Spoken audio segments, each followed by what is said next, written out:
대전 하나생명 이글스파크를 가득 메웠던 주황색 물결과 뜨거운 함성은 불과 몇 달 만에 깊은 탄식과 분노로 뒤바뀌었다. 하나 이글스가 또다시 깊은 연패의 늪에 빠지며 침몰했다. 구단 수뇌부는 결국 6연패라는 최악의 성적표를 받아든 직후 팀의 체질 개선과 우승이라는 원대한 목표를 안고 영입했던 김경문 감독의 정격해임을 발표했다. 임기를 채우지 못한 채 단행된 이번 긴급 경질은 KBO 리그 역사에 또 하나의 충격적인 사건으로 기록되게 되었다. 이번 경질은 단순히 성적 부진에 따른 사령탑 교체라는 상투적인 프레임으로만 설명할 수 없다. 시즌 초반 하나 이글스는 압도적인 공격력과 탄탄한 야수진을 바탕으로 리그 최고의 득점 생산력을 선보이며 대권 도전의 가능성을 증명해냈다. 수치상으로도 하나의 팀총 득점은 리그 최상위권 395득점을 마크하며 KT 위즈나 삼성 라이온즈 같은 전통의 강호들을 제치고 1위를 달리고 있었다. 데이터와 객관적 전력은 하나가 분명히 이길 수 있는 팀이자 강팀의 DNA를 갖추기 시작했음을 명백히 가리키고 있었다. 그러나 이처럼 풍부한 자원과 강력한 라인업을 손에 쥐고도 팀은 급격한 추락을 면치 못했다. 현장과 야구 전문가들 사이에서는 이번 파국의 근본적인 원인으로 김경문 감독 특유의 보수적이고 독단적인 경기 운영 스타일과 데이터 중심의 현대 야구 흐름 역행을 지목한다. 장기적인 안목이나 철저한 전력 분석 대신 철진한 직관과 특정 선수에 대한 꽂힘, 편애, 그리고 이해할 수 없는 벌떼식 라인업 파괴가 반복되면서 선수단의 신뢰는 무너졌고 불펜은 과부하로 신음했다. 현대 야구에서 감독의 역할은 단순히 경기 당일 라인업 카드를 적어내는 것에 그치지 않는다. 144경기라는 대장정 속에서 선수들의 타격 및 투구 사이클을 정밀하게 관리하고 침체기가 찾아왔을 때 시스템을 통해 리스크를 최소화하는 것이 사령탑의 본질적인 책무다. 그러나 하나의 벤치는 선수단의 슬럼프를 시스템이 아닌 인위적인 인적 교체와 보직 파괴로 해결하려 들었다. 결국 이길 수 있는 경기를 어이없이 놓치고 지는 경기는 무기력하게 무너지는 악순환이 반복되었다. 정상적인 운영만 거쳤어도 최소 5승 이상은 더 챙겼을 것이라는 현장의 뼈아픈 지적은 결코 과장이 아니다. 6연패라는 파국 끝에 단행된 김경문 감독의 긴급 해임 사건을 중심으로 그의 보수적인 지도 스타일이 어떻게 잘 나가던 하나 이글스를 파멸로 이끌었는지 그 전말을 심층 분석한다. 김경문 감독의 운영 방식 중 가장 큰 비판을 받았고 경질 직전 경기에서 정점을 찍은 문제는 바로 상식을 벗어난 라인업의 변칙성이었다. 야구는 확률의 스포츠다. 수많은 경기 데이터를 통해 축적된 선수별 상성, 출루율, 장타율, 그리고 수비 지표, WR, WR 등을 기반으로 최적의 조합을 찾아내는 것이 현대의 야구의 기본 공식이다.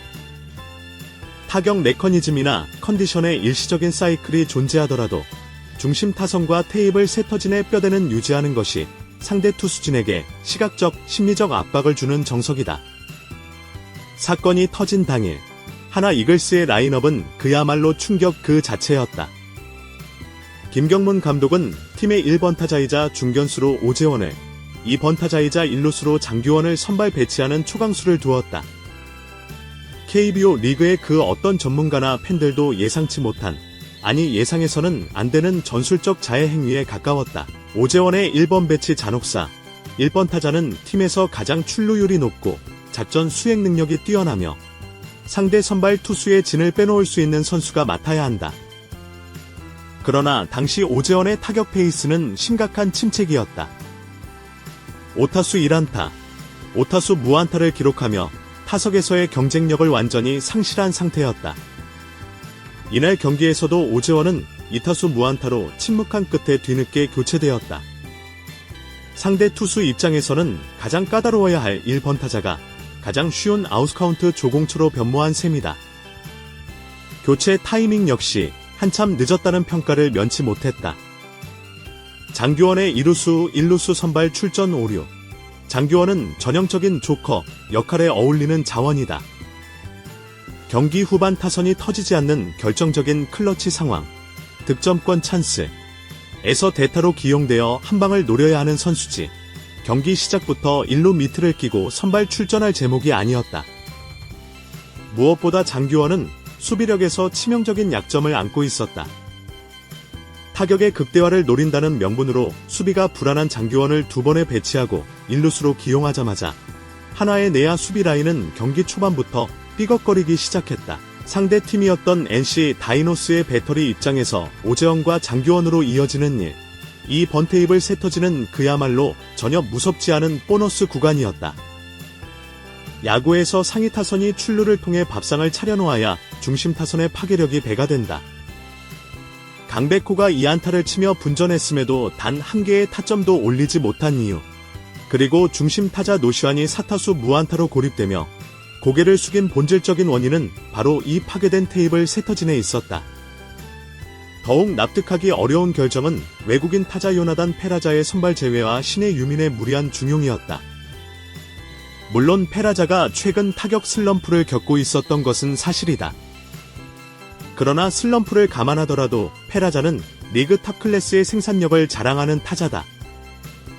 시즌 전체를 놓고 보면 그의 오패스, 출루율 플러스 장타율은 무려 0.948달러에 육박하며 리그 전체 오패스 순위에서도 6위에 랭크되어 있는 핵심 전력이었다. 이처럼 리그를 지배하는 수준의 타자를 최근 3경기 안타가 없다.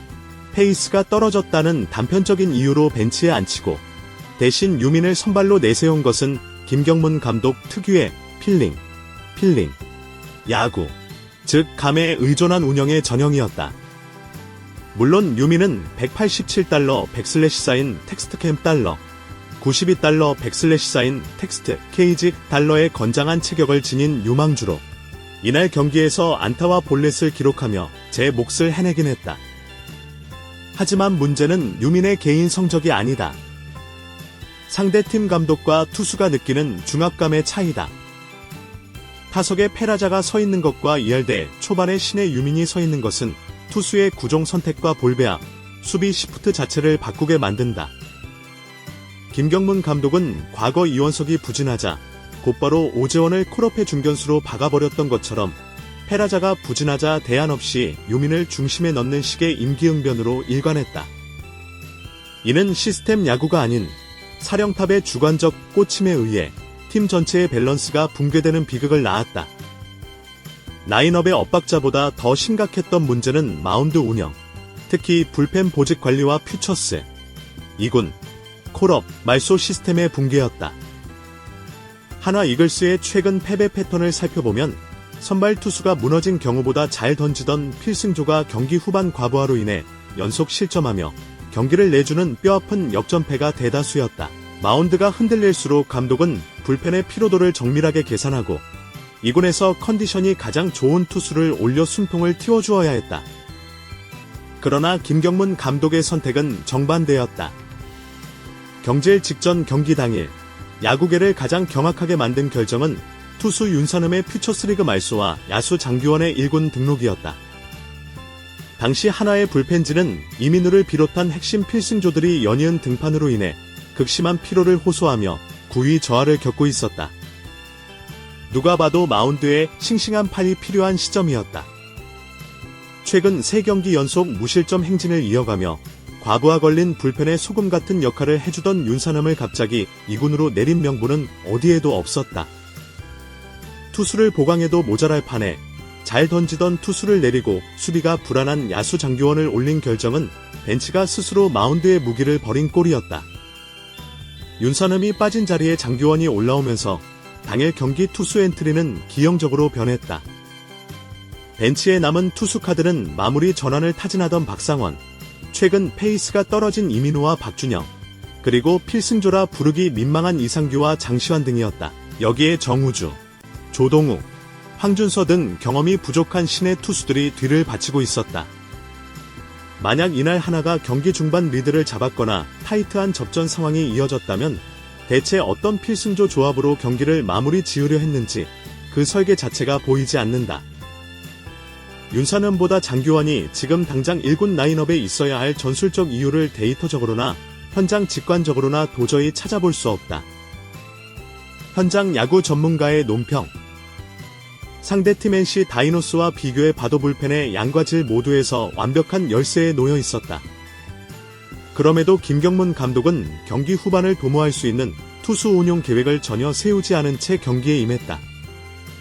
결국 마운드는 경기 초반부터 고립되었고 투수들은 언제 올라갈지 어떤 상황을 책임져야 할지 모르는 불안감 속에서 마운드에 올랐다.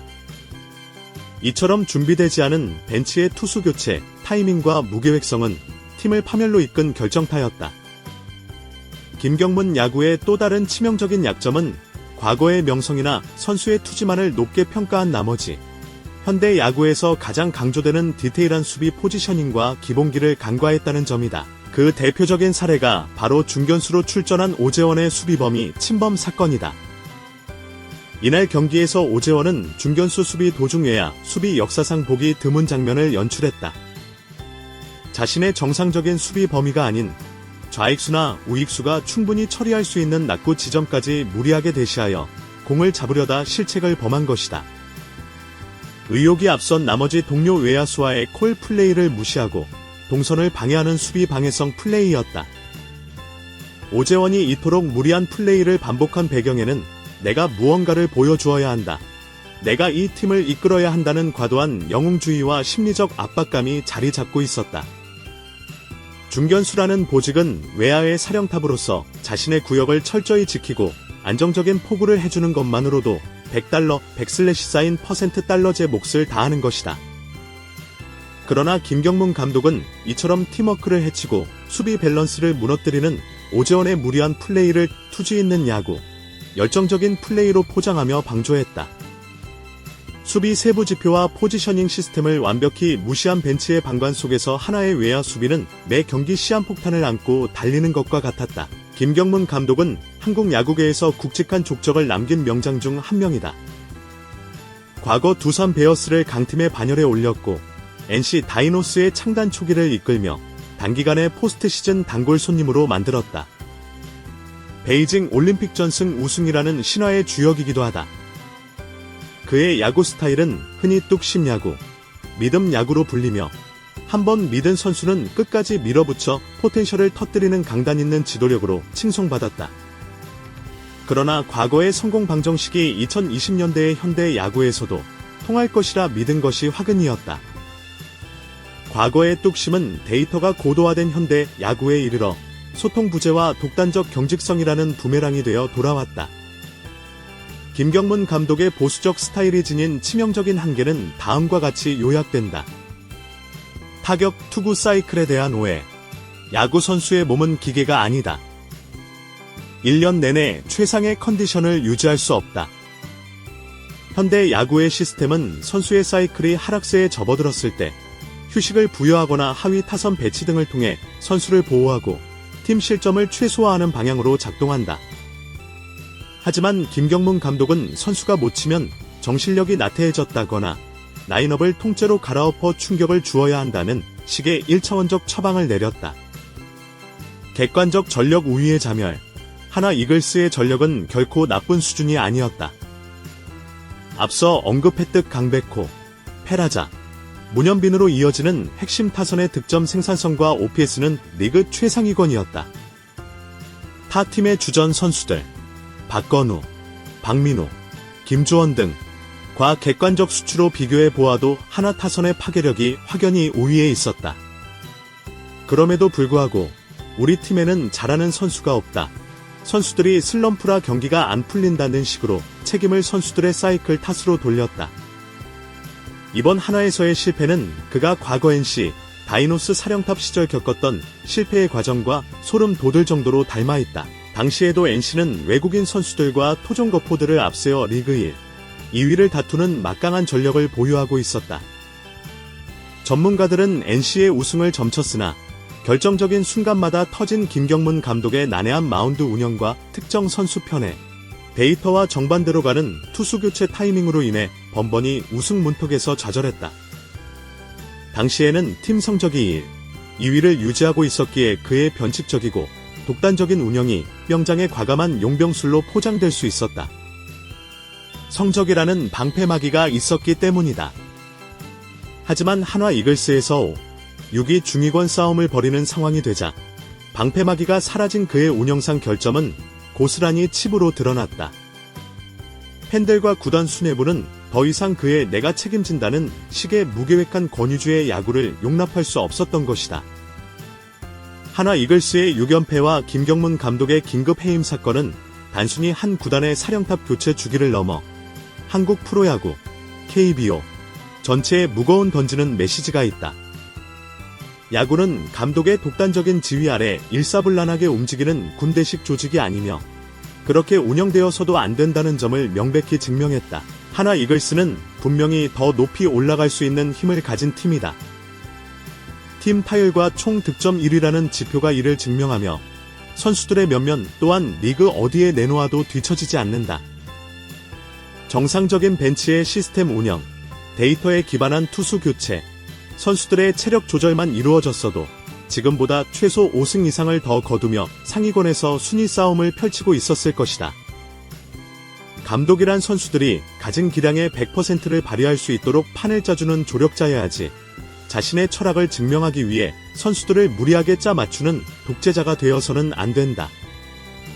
이제 하나 이글스는 새로운 출발선에 섰다. 김경문 감독과의 결별은 뼈아프지만 암흑기로의 회귀를 막기 위한 구단의 불가피하고도 과감한 결단이었다. 하나가 이번 파국을 계기 삼아 과거의 구태에 연한 야구와 결별하고 철저한 데이터 중심의 시스템 야구와 합리적인 선수단 관리를 통해 진정한 강팀으로 거듭날 수 있을지 전국의 야구 팬들의 이목이 대전으로 집중되고 있다.